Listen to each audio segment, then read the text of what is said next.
Hey guys, so I just saw Wolfman, yeah, the Wolfman remake from Leigh Whannell, same director as The Invisible Man. And here are my thoughts on the film, my out of theater thoughts on it. So yes, I am aware that this movie has mixed reviews. There are some people loving it, or at least liking it, and some who say that this movie is shit and it ruined the original version.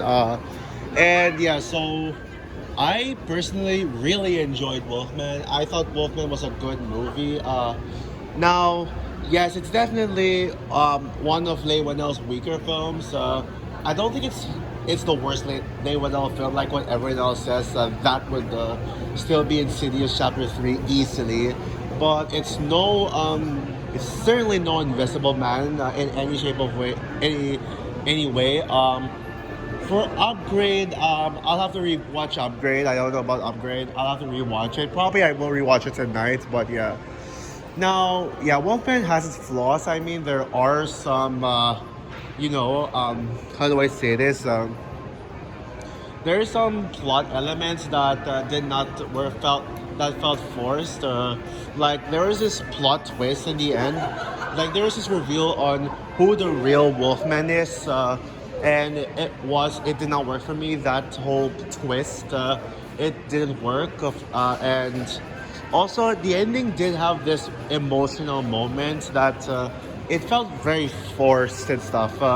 And also, I think they could have done better with the lighting. I thought that the lighting it was way too dark up to the point where I most of the time when it comes to the night scenes, I like whenever characters are out in the forest, I could not I barely saw much. But with all that said, I think this movie is clever. I think this is a well-written movie. The writing in this movie is actually strong. And yeah, this is not your typical generic monster movie, like big dumb monster movie. Yes, sure, there are some, you know, there's definitely gore and it is gnarly. There's it's gory, it's bloody, and yeah, and there were actually effective jump scares. So yeah, there's that. But what this film does is that it's a slow burn art house flick. It's slow paced. It takes its time to build up into the scares. Even though there was a scary moment in the beginning where, of course, the family is attacked. It had to be done. But yeah, there were scares. And but the movie focuses on themes of isolation and generational trauma, where it focused on the build up to the father getting, being infected by the wolf that they were attacked with in the beginning of the film, and the fact that the family was isolated. With this guy being infected and about it slowly turning into a creature. Yeah, the movie uses the wolf title character as an allegory to what the film represents, and I think it's brilliant. And sure, I mean, I mean, while I'm not blown away by the Wolfman design, I respect what they were trying to do with it. The wolf design, they took a more grounded approach to it, grounded to reality. It's not like your typical fantastical Wolfman or something like that. So I really dug what Leigh Whannell did with this one. He, yeah, trying to take Wolfman into a more grounded approach. Christopher Abbott is great, great performance.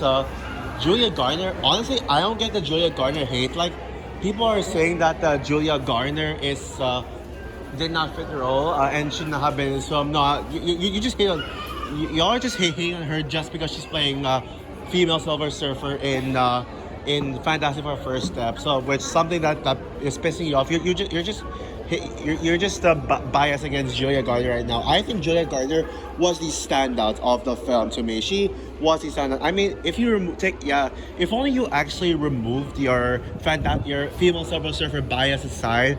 Yeah, Julia Garner was fantastic in this film. Like amazing performance. And yeah, I and yes, cinematography is solid as well. Again, lighting problems with the cinematography, but yeah, overall yes. I mean, there were some technical issues with the film, and while I do wish that the emotional moments felt less forced, and as well as they could have done better with that plot twist in the third act. Wolfman is a risky film. It is a film that it's not trying way too hard to impress the fans, but rather it's trying. It is an auteur film. It has the director's artistic vision written all over it, and it is a grounded film. It's and I really dug what he tried to do with it. I feel like this movie would have been more well received if it didn't come out in January, because clearly the hate for this film is just coming from the fact that it's a January horror film, and let alone from Blumhouse. Yeah, it's hard for me to believe that Blumhouse even did this. It did not feel like a Blumhouse horror movie at all. Yeah, it felt more than a Blumhouse horror movie. Maybe I could say an A24 neon horror film. And I know, yes, there was Speak No Evil, another horror film with a slow build up, but take note, Speak No Evil 2024.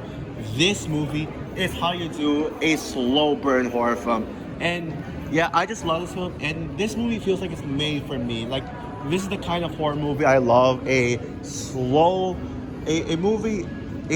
burn horror movie that builds up into the horror aspects of it. So yeah, so with that said, guys, I'm gonna give Wolfman 2025 4 stars out of 5. Yeah, what a solid January it's been. What a solid January this year. Yeah, January really isn't as bad as people say it is. And yeah, so yeah, anyways, have you seen Wolfman? Yeah, I definitely recommend Wolfman, especially for the horror fanatics. But don't expect this movie to be the movie that you wanted it to be. So yeah, anyways, bye guys.